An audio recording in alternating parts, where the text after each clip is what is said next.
And Major Moses Doc Nash Kwengu, Deputy Director General Operations at the National Service Authority. Major, good evening to you. Thank you for joining us on Agenda as well. My pleasure. Thank you. We do have our video call with us, Mr. James Kluche Aveji, who is the Acting Director General of the Securities and Exchange Commission, SEC, and also former Chair of the Public Accounts Committee.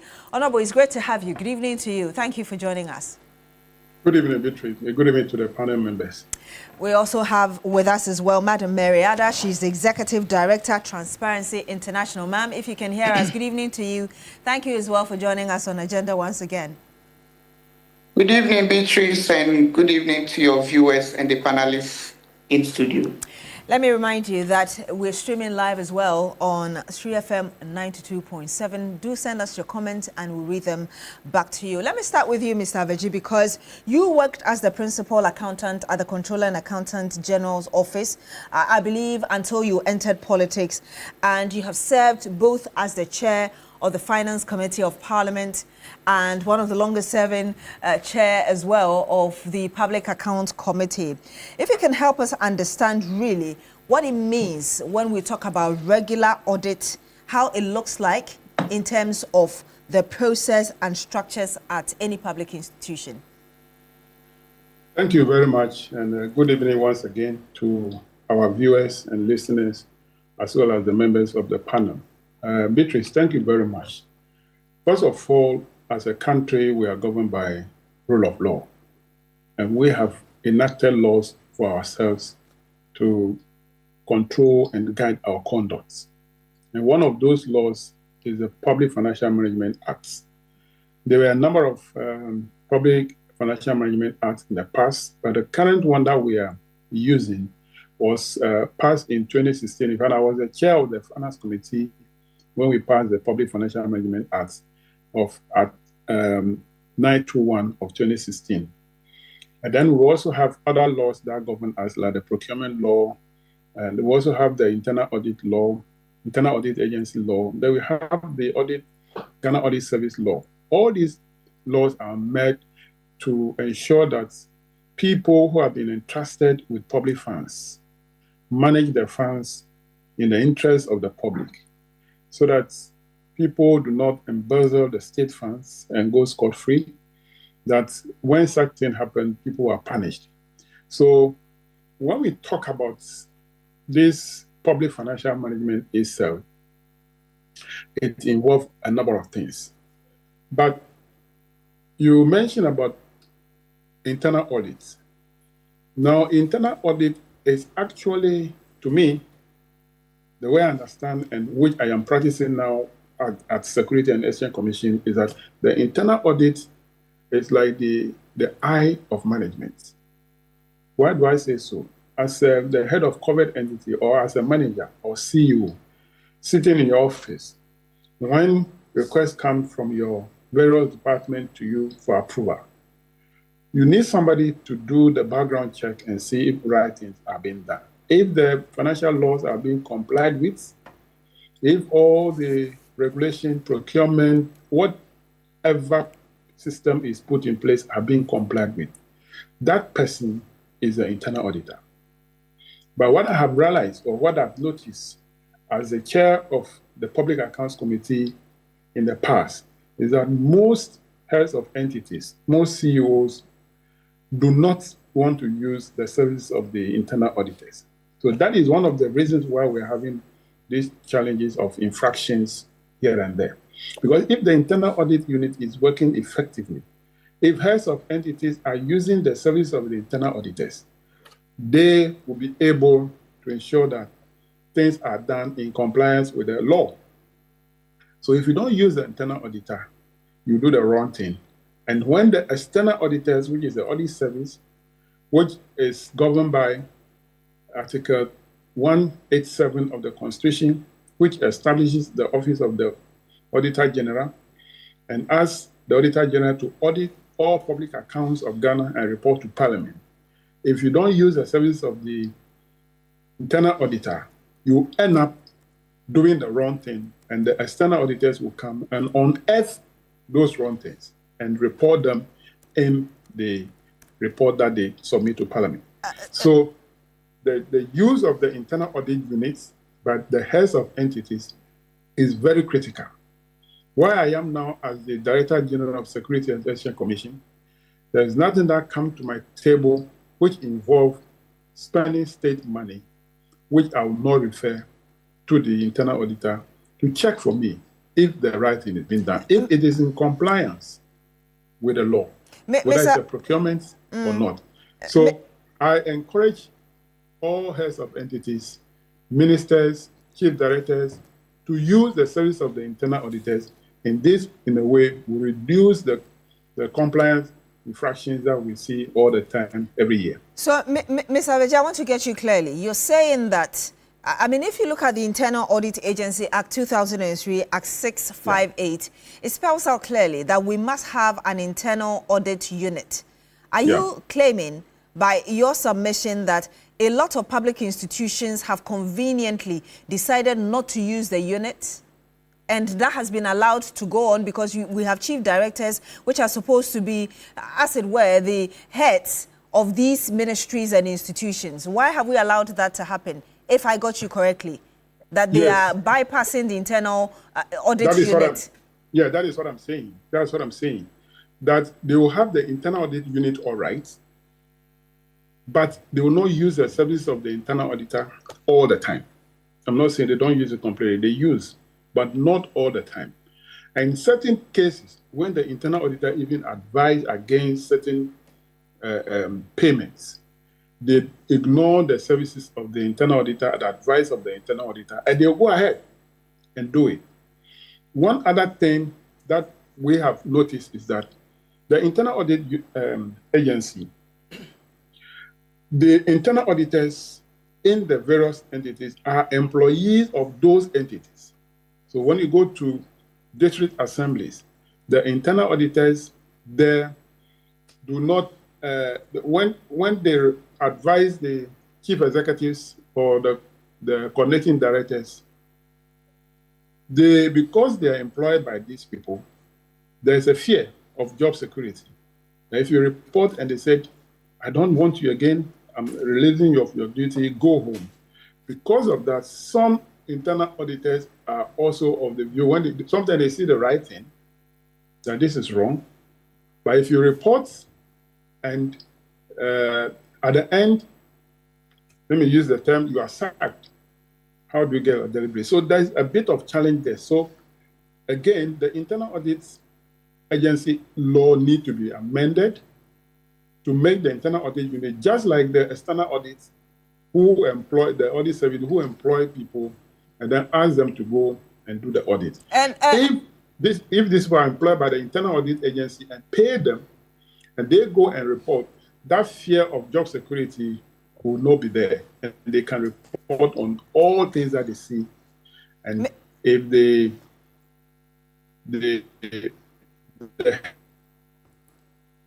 okay, it looks like we are having a challenge with a connection to Mr. Aveji. I'll come to studio very quickly, but let me ask you this. Hopefully the line is better before I come to the panel. Ms. Aveji. Okay, Ms. Aveji, if you could kindly reconnect for us before I come to you. Of course, I'll get to the preliminary thoughts of the panel as well. But let me actually bring you an idea of this, what I'm talking about, the infractions as we've seen in the Auditor General's report, as well as even the recent revelations from the Attorney General, which are currently ongoing. So in terms of infractions or what's have been reported by the Auditor General, in 2021 alone, the country lost over 17 million Ghana cedis, almost 17.5 billion Ghana cedis because of irregularities and all of that. Now you go to 2022 and it was 15 billion, so it dropped a little bit. 2023 dropped again to 8 billion, almost 9 billion actually, 8.799. And then in 2024, an election year where we've had the current Attorney General also making a lot of revelations, it shot up from the 17 billion figure in 2021 to 18.7 18.415. That's almost 18.5 billion Ghana cedis. These are monies that the state lost, revealed in the Auditor General's report. Now, Attorney General, I did tell you that Attorney General has also been making some revelations since February this year. And the one he described as the jungle, I mean, he used his expression there, that has to do with the buffer stock scandal involving the former CEO Hanan Abdul Wahab, his wife, and 2 other institutions, some 95.763 million Ghana cedis, billion Ghana cedis lost to the state. Also, National Service Authority, ghost names, payroll fraud, 2.2 billion Ghana cedis, and also Office of the Special Prosecutor revealing some wrongful salary payment, identified some 2.854 billion Ghana cedis lost to the state. And also, these are related to identified, projected, some projects as well. Yes, so projected losses. And then you have the National Petroleum Authority extortion and money laundering case currently ongoing as well. 280 million Ghana cedis alleged to have been lost to the states through some alleged scheme, and with some 24 million Ghana cedis allegedly directed to the former CEO. So that's just a tip of the iceberg, really, as regards what the country has lost so far. And like I did tell you, it's been going on for years. I want to come to you, Mr. Kabuto Kanse, before I go back to Mr. Cletus James Aveji. You heard, of course, the bit of what he said before his line went off there. And the details I have just revealed in both the Auditor General's report as well as what the Attorney General has revealed to us. Beyond what Mr. Aveji told us, that institutions intentionally decide to go without the internal audit unit, where do you see the problem coming from? I think let me first of all greet your viewers and then greet my fellow panelists, both in studio and virtually. I would want to be concerned about institutions not adhering to cautions from their internal auditors, but I don't go with it. Let's stop joking. With all due respect, let's get serious. You see, these things are ongoing because we are not angry enough. We're not angry enough. With all due respect to the Public Accounts Committee, what have we seen them do? Over the years, people go there, they answer questions. Some out of anger from this week, what I've seen, some laugh. When they are asked serious questions about millions of Ghana cedis, they laugh. What are you laughing about? At a point in this country, we lost 13 people because we could not fix dialysis machine. What wrong did they do? And then you come and sit down and look at the figures you are mentioning. We go to IMF and borrow how much? 3 billion. And did you see the back and forth? The team will come here, they'll go back, we'll meet with them, propose ways that we are going to raise revenue, and look at the amount you are mentioning in just a year. So if you accumulated from that 17 billion you mentioned early on, plus this 18 billion, if you did about just a multiple of 3, you are arriving about close to about $5 billion, okay? And you went to IMF to go and beg for money. When you were throwing, let me quickly go to a fact that we all should know. These are the figures that they brought to us. And in every institution, nothing can be sacrosanct. This is the Ghana. So you mean there could be more beyond what has been reported? This is the Ghana that people could not go to work because their wife was sick. This is the Ghana that people didn't have cars to go there, to go to the hard-to-reach areas. This is the same Ghana that people are familiar with others. It is a cartel game. When one is arrested, you get to see that the secretary was in there, the others, you see? So this is that Ghana we are talking about. So this figure you are seeing is the ones that we are lucky to have. And this is how bad the figures are. In just 1 year, you sit down and you have lost 8.4 billion Ghana cedis. And you see, Let me break it down well so that we can all think about it this evening. This means that 8.4 billion means that when you take the cost of one school building, that is 1.6 or something for a 6-classroom block. So million or billion? A million. So I'm saying divide this figure by 1.6, or let me just be kind, make it 2 million cedis for a 6-classroom block. So it means in just a year, we could have built all the basic schools we needed in this country. In just 1 year, if we were angry enough and we were very serious with this country. Look, Kwame Nkrumah said many years ago, this country is not a poor country. And I added my voice to say, this country is not a poor country. We are only but a poorly managed country. And these are the figures you are seeing. These are the figures. In just 1 year, my sister, 12 months, you have lost 18.4 billion. And the funny thing is that it is somebody's job to sit down and head count. Oh, we have 8 workers. We have 10 workers. They are at post. And somebody sits down, and then at the end of the day, you talk about ghost names. That is where I get angry. Meanwhile, at the face of this, another person is going to the Controller General's department from a region, maybe from the north, come to validate.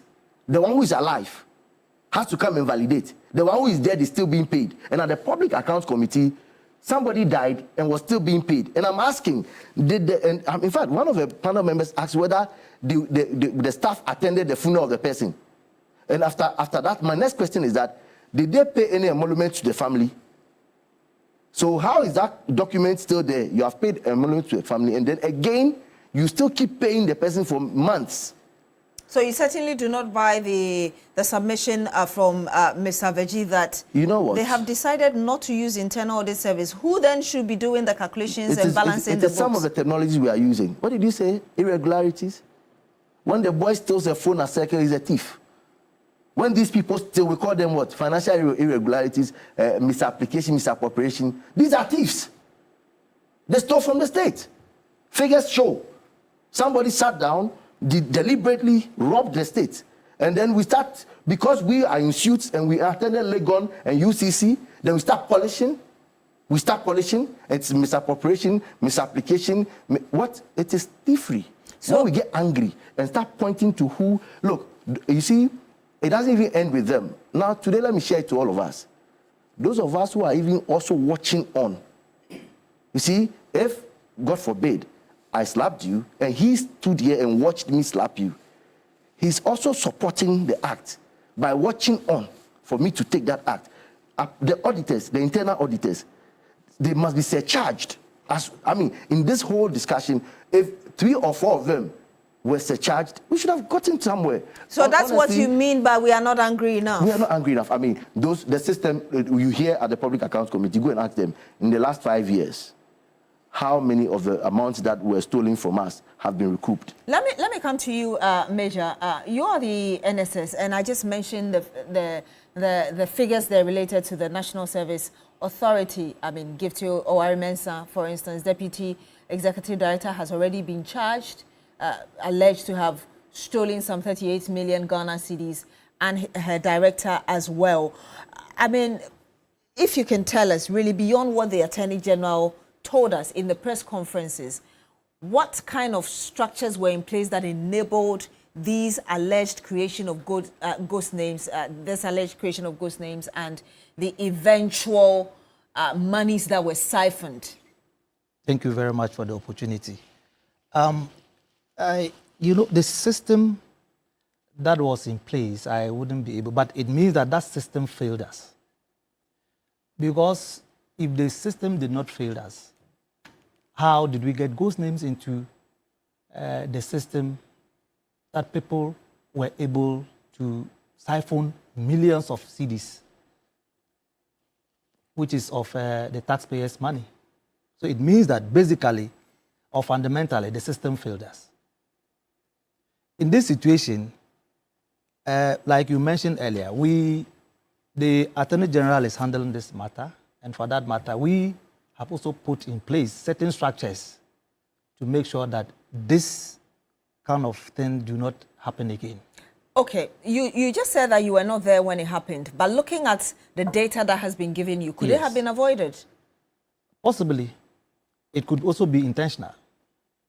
Because it baffles my mind that you have a system that you know only 100,000 registered, or this a list, all the lists across the country, maybe 100,000 was uploaded, and then you are validating and it is over 100,000. What are you supposed to do? You're you are saying supposed that to flag it.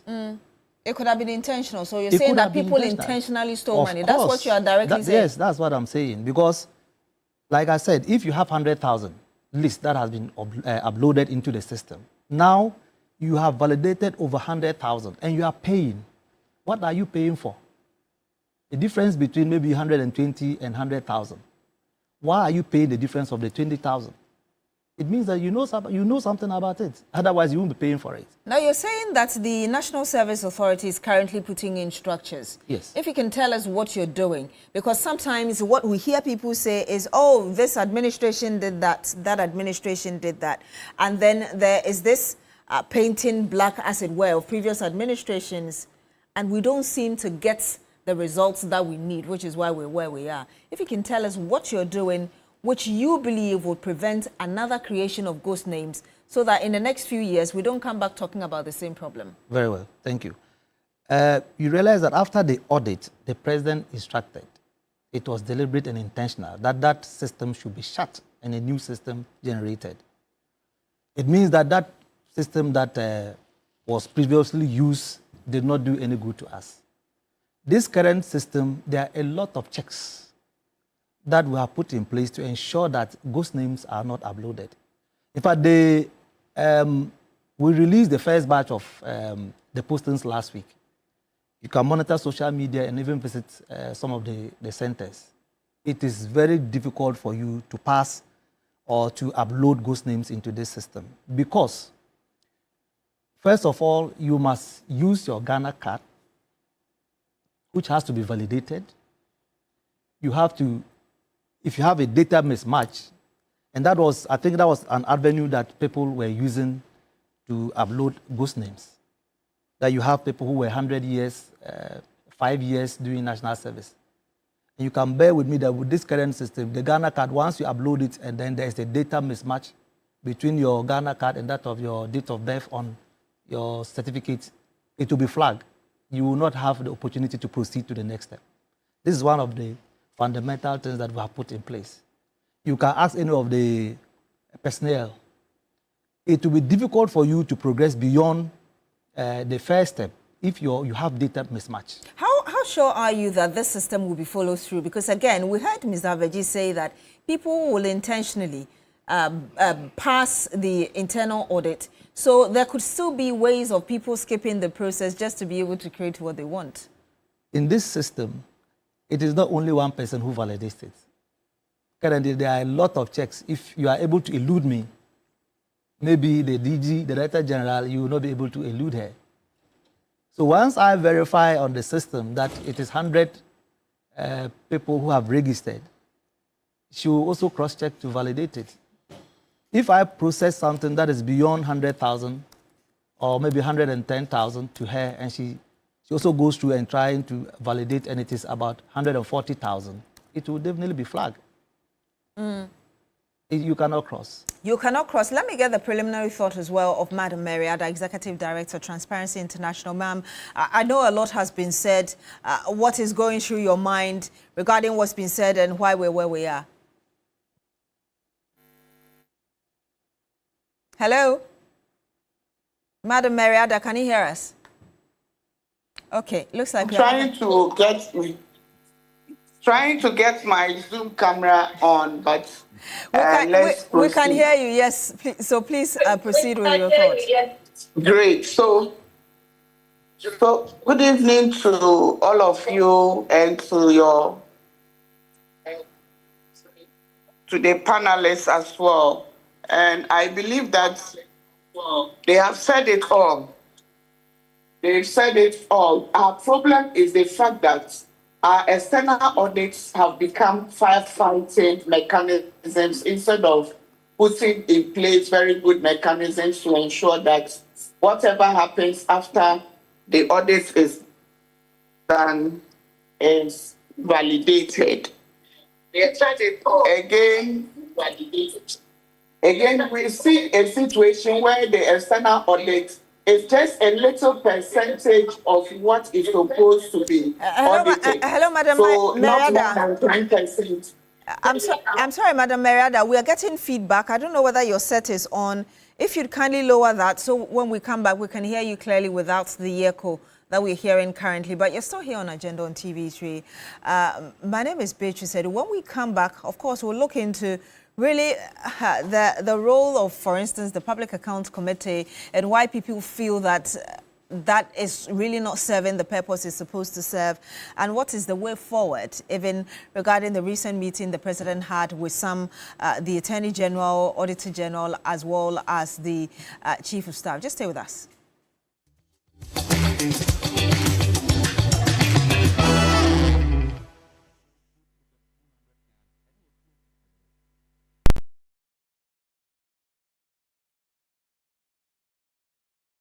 When you are going to buy a paint, don't look left, don't look right. Go straight and grab the luxury and luxury paint. No be any paint, be paint. The luxury acrylic paint. Paint mu champion. When you are going to buy a paint, don't look left, don't look right. Go straight and grab the luxury and luxury paint. No be any paint, be paint. The luxury acrylic paint. Paint mu champion. When the sun rises, there is hope. While this hope lingers on, the citizens look up to the government, the economy, the national development agenda, and everything in between. On Ghana Tonight, it's our utmost priority to bring you insightful conversations on the economy, break down the biggest issues while setting the agenda for transformation and national development. The big and important stories are treated from the human interest angle, while the facts and the figures are painted with precision. So now, let's cut the convention and start the conversation here on Ghana Tonight. I am your host, Alfred Okamse. Ghana Tonight shows Monday to Friday at 10 p.m. on TV3. Brought to you by Flamingo Paint, superior durability, superior hiding, superior coverage, simply superior. Kel Charcoal Toothpaste.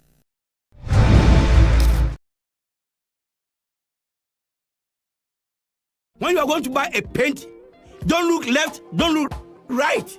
Go straight and grab the luxury and luxury paint. No be any paint, be paint. The luxury acrylic paint. Paint mu champion.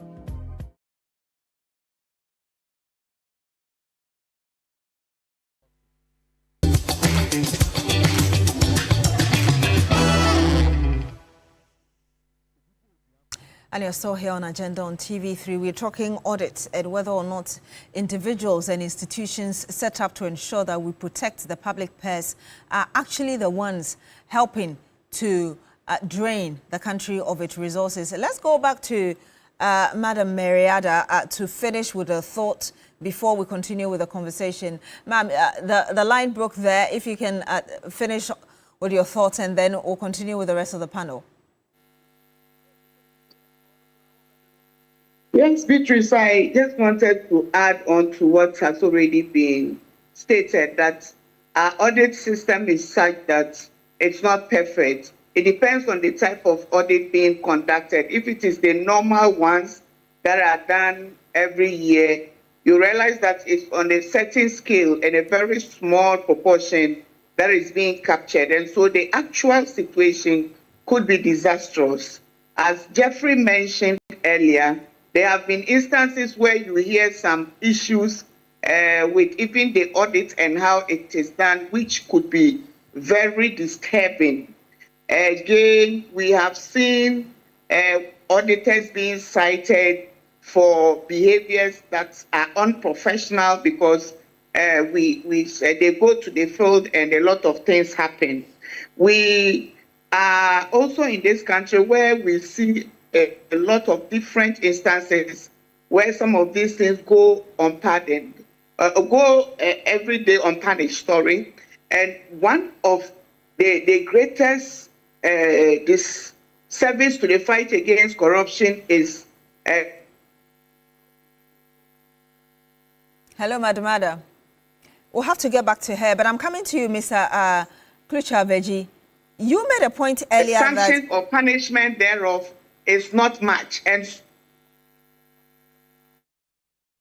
we certainly have to correct that line to Mariada so we can hear here clearly. But I was coming back to you, Mr. Klucha-Veggie. You made a point that people fear of being sacked, and so it's a reason they don't like to go for it. Is that not just an excuse, really, to protect individuals who have made up their minds to steal from the state? Because the other side of the argument is also true, that if you know you're going to be dealt with, you won't even dare try it. I think that I said that and even preferred the solution. I'm saying that if the internal audit staff are fully employee of the internal audit agency, just like the way the audit service employ its own staff, these internal auditors will not have this fear that if I insist on certain things, my employer, in this case, the district assemblies, will take an action against me. That will solve the problem, because people know the unemployment situation of our country, and for that matter, they want to keep their jobs. So that is just one of the issues, and that is why most of the CEOs, the heads of entities, don't actually even value the work of the internal audit. But if they are employees of the internal audit agency who are posted there, where they know that if they report anything, the officer, whoever is there, cannot sack them, or even they are sacked, cannot be sacked, can only be transferred. They will still continue to have their daily bread. That problem will be solved. That is what I said. Mr. Klucha-Veggie, I haven't made that point. And if you could adjust your camera just a little bit for us so we can have enough headroom for you. Excellent. Thank you very much. There are people who are arguing that the Public Accounts Committee is actually supposed to be scrapped because they don't really see what you're doing to ensure that people are held accountable. They come there, you ask them questions, and then you say, okay, don't do that again, next. It's like, I mean, you're not really helping. Okay, I think I have an opposing view that the Audit Account Committee should be scrapped. The Public Accounts Committee, in fact, you are referring to the Public Accounts Committee. Yes, Parliament's Public Accounts Committee. Yeah, in Parliament, it should not be scrapped.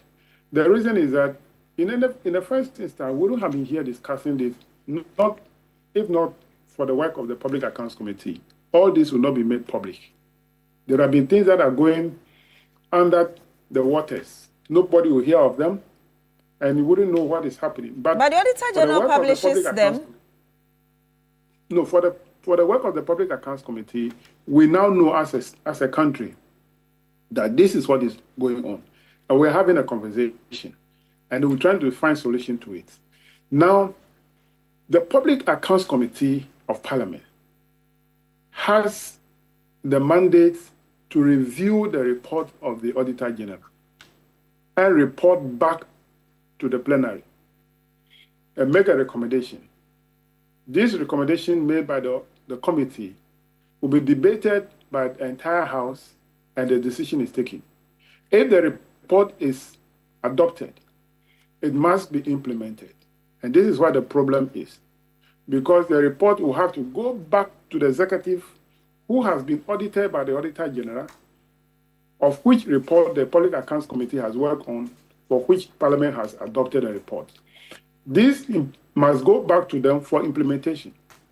Now, during my time, I have started recommending people for prosecution. In the past, it was never done. I recommended a number of people for prosecution. The then Attorney General did not take action on it. So the Public Accounts Committee work will only be relevant if the reports that comes out of the sittings of the Public Accounts Committee are taken serious and are implemented. If not, then the work of the Public Accounts Committee will only be limited to letting the public know what is going on in the administration of our finances. Because when the Attorney General, who is to prosecute the people, did not take action, what next? partners. That is what the problem is.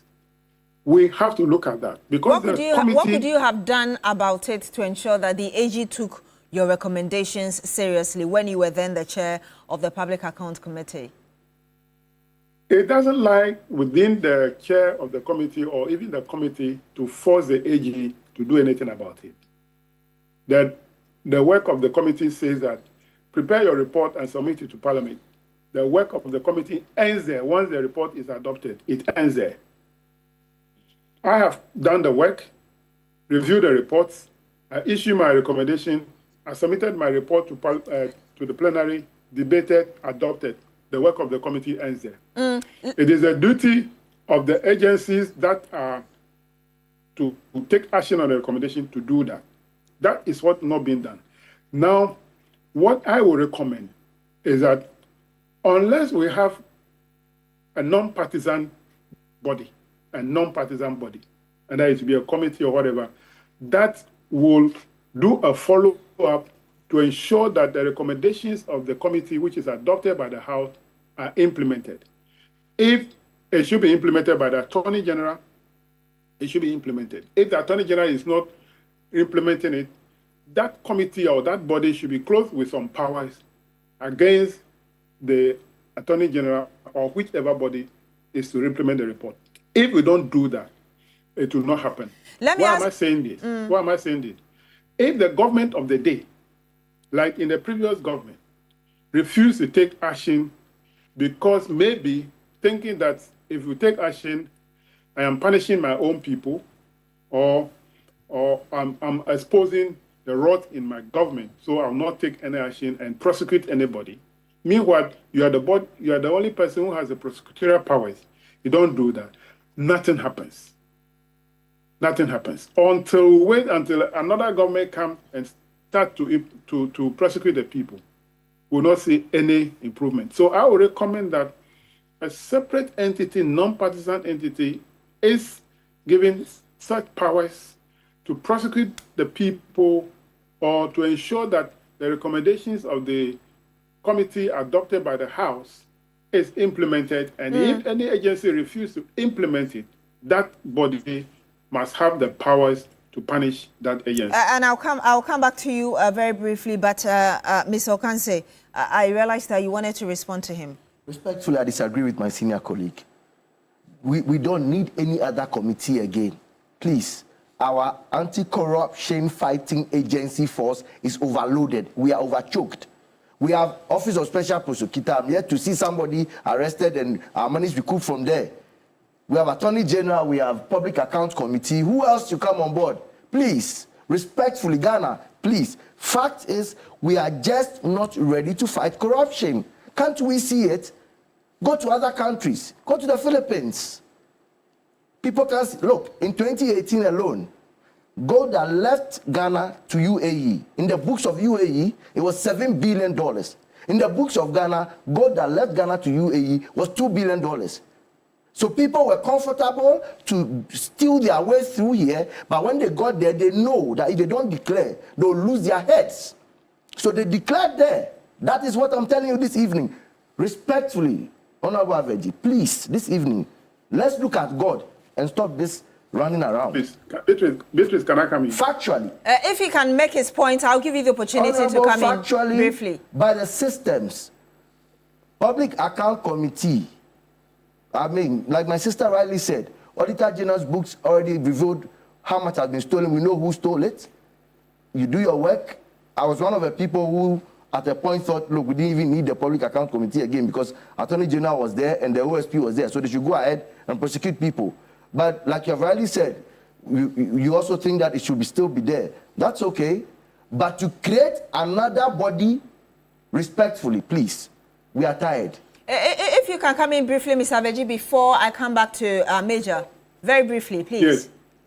Yeah, my point is that, my brother, my point is that we have these bodies who are not taking action. And I gave you the reason why they're not taking action.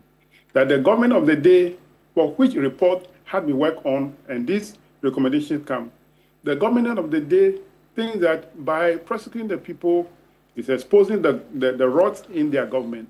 They don't want to do it. What action do we take against those people? For now, we do not have, because it's a partisan, because the report go back to the same person who committed the crime, and the person refused to take action. What do we do? You see, Parliament has not got prosecutorial powers. And I will not advocate for that. We have separation of powers. The three arms of government, they have their role to play.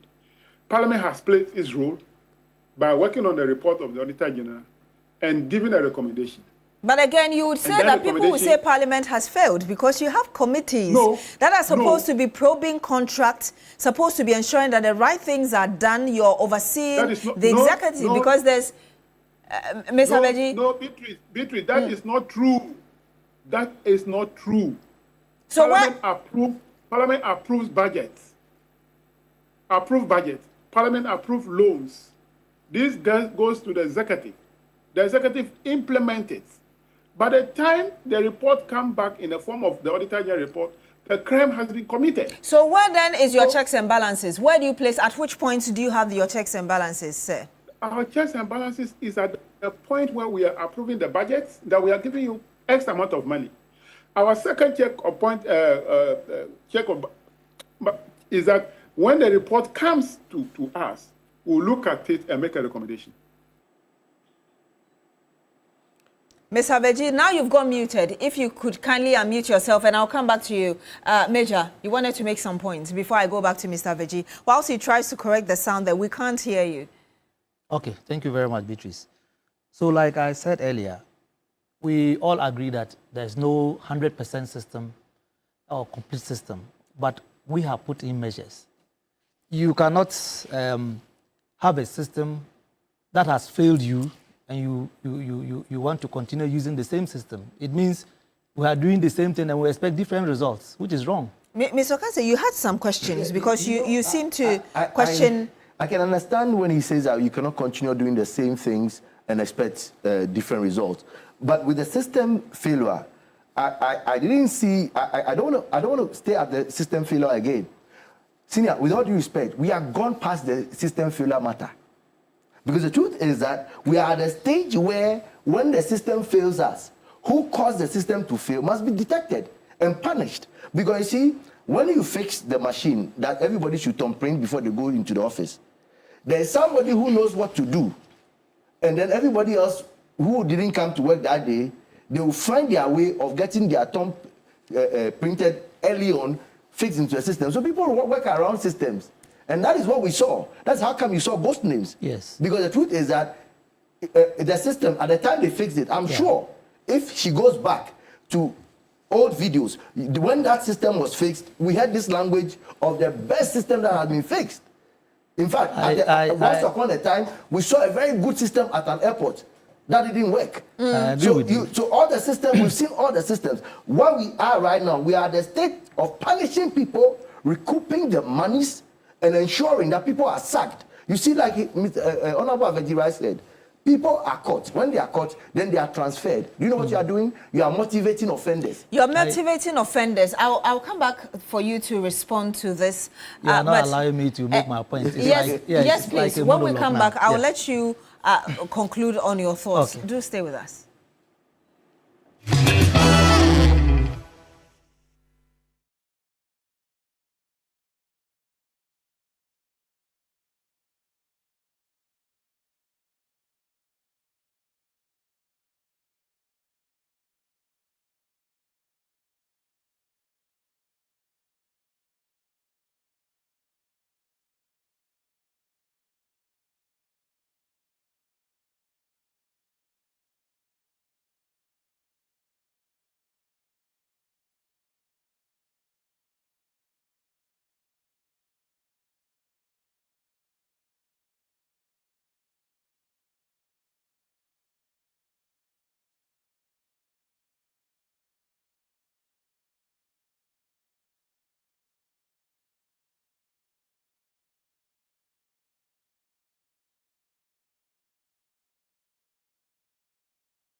We are as a country.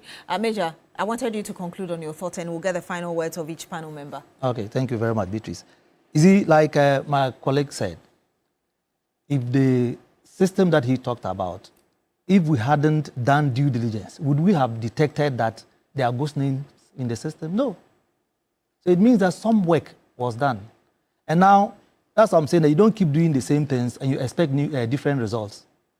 We cannot keep the same system working for National Service Authority and you expect that ghost names wouldn't be there. We have challenged ourselves based on the instructions of the President, His Excellency John Dramani Mahama, that we are not going to be bedeviled with the previous situation. And for that matter, we have acquired a system which is robust. And we are making sure that ghost names is going to be a thing of the past. The bottom line is that if audit wasn't conducted, the people that my colleague is saying that are being prosecuted, the prosecution is the duty of the Attorney General and not National Service Authority. So if infractions are recorded, it is by due procedure for the Attorney General to take it up and prosecute those who are culpable. And we will not count, we don't have any role to play on that matter. Let me get the final word of Mr. Aveji, and I'll get that of Madam Mary Adu as well as Mr. Okanse. Mr. Aveji, I hope you're still on the line with us. Just wanted to get your thoughts. Okay, Mr. Aveji, we've lost him on the line. But Madam Mary Adu, let me get your final thoughts. So thank you very much, Beatrice. I believe that we all are in agreement that there are lapses in the system. And we also agree that because there is a lack of sanctions and a lack of accountability in the system, people decide to take all of us for a ride and do what they want. One of the things I would like to conclude with is the fact that when you look at the Auditor General, the Supreme Court gave them orders on how to proceed with surcharge and disallowance regimes. And most of these that we are talking about should lead to recoveries. What is the Auditor General's office doing when it comes to these surcharge and disallowance regimes? I believe that we need to begin the advocacy on this to see how that is dealt with. Again, with the PAC, where I believe more accountability should be exacted, I continuously get disappointed because over and over again, the arguments that have been made are not tenable.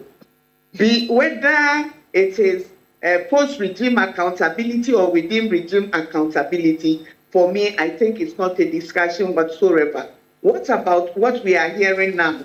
We see a new government in place and we are hearing such dirty stories being told us. Are we saying we shouldn't pursue them because a regime is dealing with its own? Just like we've been talking about the Attorney General also being the Minister of Justice and it's making it difficult for him to deal with his own. That cannot be tenable for us. We need to chart a new path. And the new path is that let's sanction people who intentionally create schemes to loot and then to share, which has been evident per some of the allegations the Attorney General is bringing out, and per some of the audit findings that have continuously come up. We have done studies on this, and we continue to share them. We've done Show Me the Money over the years, and I can chronicle more than what you used in your introduction. So what we need now is to have sanctions, and we need to get people punished to dissuade others from wanting to do things. So you obviously agree with the President and his recent meeting with the Chief Justice, Attorney General and Auditor General to have special courts to deal with such cases? To a very large extent, even though I have issues with separation of powers when it comes to the judiciary, for now, the issues around how these cases take a very long time to resolve also need to be discussed. And for me, on that score, I believe that it was a very good meeting to have organized to deal with the administrative issues that are around the fight against corruption when it comes to the executive and the judiciary. Thank you very much, Mr. Kabuto Okanse. Yeah, quickly, let me let Ghana know something this evening. This evening, or yesterday, or tomorrow morning, a woman will die trying to give life to another child. As we speak this evening, a person is going to sleep this evening without food in their bellies.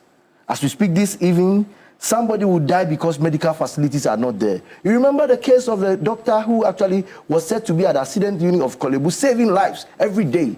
When it was his turn for Ghana to save him, the facility was not present at Kolebu. He had to be rushed to UGMC. He died on the way. That is what we did to him. After these ones have stolen the money, that's what we did to that doctor that saved many lives. As we speak today, people will hold certificates tomorrow morning and the days that follow, but they won't get jobs. People who had so much hope in this Ghana we serve, their fathers labored and they decided to go to school, but they will not get jobs. As we speak today, children will be risking crossing rivers to access schools. And on that journey, some of them drop in waters and die painfully, painful death, because somebody has stolen the money that could have bought that boat to cross them over. If we want to finish it, let's finish these ones before they finish us.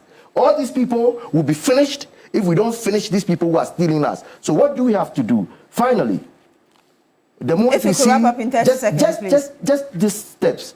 Let's surcharge those internal auditors. When we find all these things, surcharge. We are not saying you were the one who took the money, but we're looking on and not reporting it, you will be surcharged. The next thing is to make sure we recoup. I'm not interested in jailing people. I have to jail him to Insawam and go and feed him. No.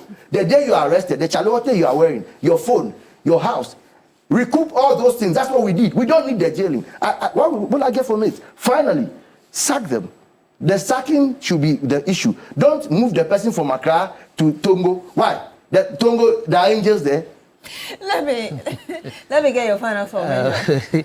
Apparently, he has mentioned my hometown. Okay. And is he? I don't think he knew it was your hometown. Yes, Tongo is my hometown. Right. Okay. But you know, people do that. They said, of let's course, move the person to... Yes, your final word, please. Our time is up, actually. My final words are that, you know, national service has positioned itself now for the public. We know the face of national service is not good. We are changing the narrative.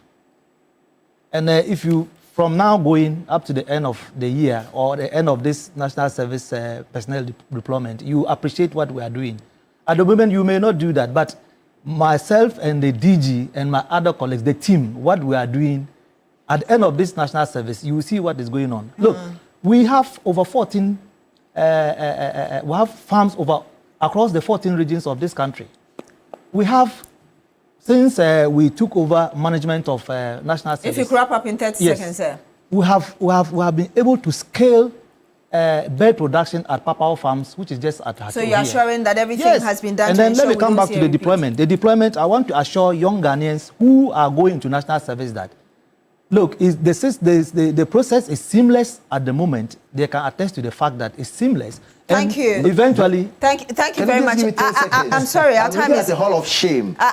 We need to build a hall of shame. That's fine. But thank you very much. Thank you very much, Major Moses Doc Nash, Kwengu, Deputy Director General Operations at the National Service Authority. Thank you so much for joining us. Also to Mr. James Kluche Aveji, Acting Director General of the Securities and Exchange Commission, SEC, and former Chair of the Public Account Committee, as well as to you, Madam Mary Ada, Executive Director, Transparency International, and also to you as well, Mr. Jeffrey Kabutio-Kansi, Executive Director, Revenue Mobilization Africa, and member of the Anti-Corruption Coalition. My name is Beatrice Adu. Thank you so much for joining us on Agenda tonight. Join us again next week. Have a good evening.